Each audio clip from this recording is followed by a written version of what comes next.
Under the silver hush of a prairie night, the land held its breath. The cottonwoods rose like darkened sentinels, their branches whispering in the breeze, their shadows stretched long against the dying glow of a sun already buried beneath the horizon. Beneath one of those trees, a rope swung with terrible rhythm. A woman's body hung there, swaying, her feet bare and bruised, her neck scarred where the cord had cut into her skin. Her name was Elena Rosewood, and though her breaths were shallow, they had not yet left her for good. At her feet, bundled in ragged cloth and nestled in the dust, two newborn girls whimpered as if calling to the earth itself for mercy. Not far away, the man who had strung her there staggered through the brush, his curses heavy with whiskey. Jedediah Boone, 45 years old and twice as bitter, dragged his boots across the dirt like a man trying to bury his own shame in every step. He muttered about bad luck, about curses, about the weight of twin daughters no man should be saddled with. The prairie swallowed him whole, his figure shrinking into the dark until nothing remained but the echo of his slurred rage. The tree still bore its grim witness, the rope creaking as if protesting the cruelty it had been forced to hold. But the plains have ears. Sounds travel far when silence rules the land. Elena's strangled cries and the twins' fragile whimpers carried across the fields, weaving into the wind like threads of sorrow. And it was there, astride a chestnut stallion on his ride back from the trading post, that Colt Remington heard them. He reined in sharply, his hat brim low, his gaze narrowing toward the sound. Colt was a man of 29 years, his reputation one of wealth and quiet command. His ranch stretched further than the eye could see, cattle dotting the horizon like moving shadows, his barns sturdy and painted clean. Yet for all his possessions, his home echoed with silence. He had no wife, no children, no voice calling his name when he returned from the saddle. Loneliness clung to him like dust. The cries reached him again, thin, uncertain, yet undeniable. He leaned forward in the saddle, every muscle tense with that strange pull of instinct, of dread, of something that felt like fate. His stallion shifted uneasily, ears pricked toward the sound. For a moment, Colt questioned himself. Perhaps it was an animal, a trick of wind? But something in the sound refused to release him. He nudged the horse forward, his lantern swinging from the saddle horn, the glow carving trembling shapes against the land. Each step drew him closer, the cries sharpening until he knew without doubt, they belonged to the living. When the tree appeared in his lantern's halo, Colt's breath stilled. At first all he saw was the rope, its burden swaying. Then the fragile shape beneath it, two tiny bundles moving faintly at the roots. He leapt from his horse before the reins had fully stilled, his boots hitting the dirt in a spray. The lantern's light climbed up the rope, revealing her face, pale, bruised but still warm with the faintest flush of life. He cursed under his breath, fumbling with his knife.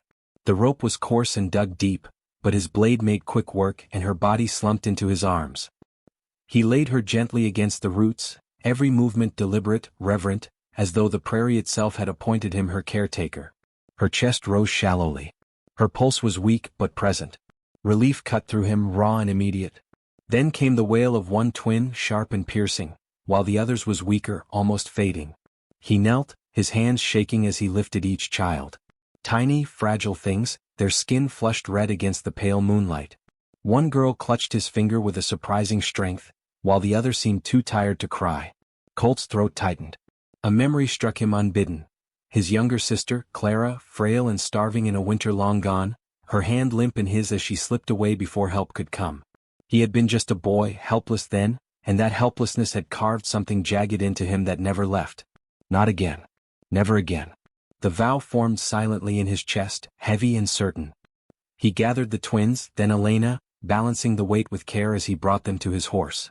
It took patience and quiet strength, but he managed, positioning them so no jolt of the ride would undo the fragile thread still holding them to life. Then, without another glance at the rope that still swung accusingly in the breeze, he spurred his horse toward his ranch. The night was endless, the ride long, but Colt rode steady, his jaw set. Behind him, the cottonwood stood alone, its branches sighing as though relieved of their burden. Ahead, the lights of his homestead flickered faintly, promising shelter. By the time he carried Elena inside, sweat ran down his back, but his hands were steady. He laid her on his own bed, the finest linens he owned, then turned to the twins. He found cloth, warmed milk, anything that might coax strength back into their tiny bodies. Hours stretched into dawn, every minute spent between tending the children and pressing water to Elena's lips. When her eyes fluttered open at last, catching the pale light of morning, Colt felt something shift within him. She blinked slowly, disoriented, her throat raw. Her gaze darted, then settled on the twins nestled near the fire. Relief flooded her expression, followed quickly by shame. Her hand moved instinctively to her neck, touching the mark that told her what had been done. She struggled to sit, but Colt gently pressed her back with a hand, firm but not demanding. She looked at him then, truly looked, her dark eyes filled with questions too heavy to form. He said nothing. Words were fragile things and he feared they might shatter the moment. Instead, he moved with quiet purpose, stoking the fire, checking the twins, setting broth to simmer. Every gesture told her what words could not. She was safe at least for now. Yet she felt the weight of unworthiness press harder. She had been cast aside, branded a burden, abandoned by the man who should have protected her. Now another man, stranger and richer, offered care she did not believe she deserved. In the days that followed, Elena spoke little. She nursed her daughters, tended them as best she could, yet avoided Colt's eyes whenever he entered the room. He gave her space, but his presence filled every corner, always near enough to steady, never close enough to press. He mended a cradle with his own hands, carved from oak, and left it quietly by the fire. He boiled water, brewed tea, left fresh bread where she might find it. These were not grand gestures, not declarations, but steady acts that built a foundation without asking for anything in return. But the world beyond the ranch was not blind. The town whispered. The rancher, it was said, had taken in a hanged woman and her cursed twins.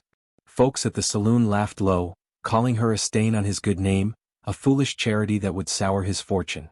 Elena heard it through hushed tones at the trading post, through sidelong glances as she passed.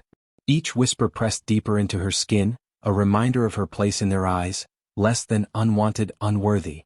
She carried their judgment home with her, heavier than the scar around her neck. Yet when Colt returned each evening, dust on his hat and exhaustion in his shoulders, he would pause before entering his home.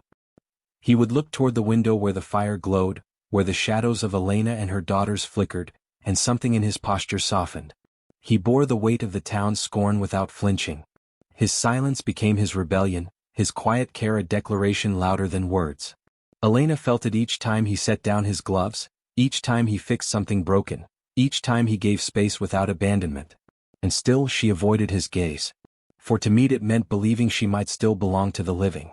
She feared what would follow if she allowed herself that belief. She feared hope most of all. But nights are long on the prairie, and silence cannot hold forever. One evening when the twins slept soundly, Elena's voice broke the stillness.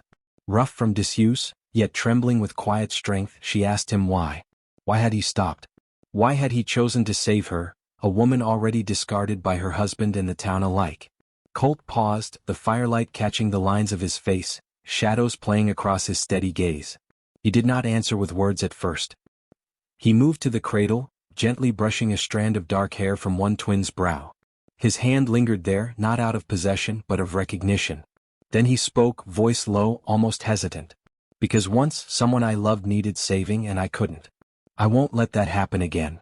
The words hung between them, heavy and unpolished, yet truer than any vow. Elena's chest tightened. She studied him in the flickering light, the quiet steadiness that seemed carved into his very being. And for the first time since the rope had been cut from her neck, she felt something stir that was not shame, not fear, but a fragile seed of belonging. Outside, the prairie wind pressed against the walls, whispering of storms yet to come. Inside, the silence was no longer empty but waiting, filled with questions neither dared to speak, filled with the fragile thread of something just beginning. And though neither of them would name it, not yet, the night itself seemed to lean closer, listening, knowing. For the story of the woman who had been hanged and the man who heard her cries was only just unfolding, and the plains, as always, carried their voices farther than either could see.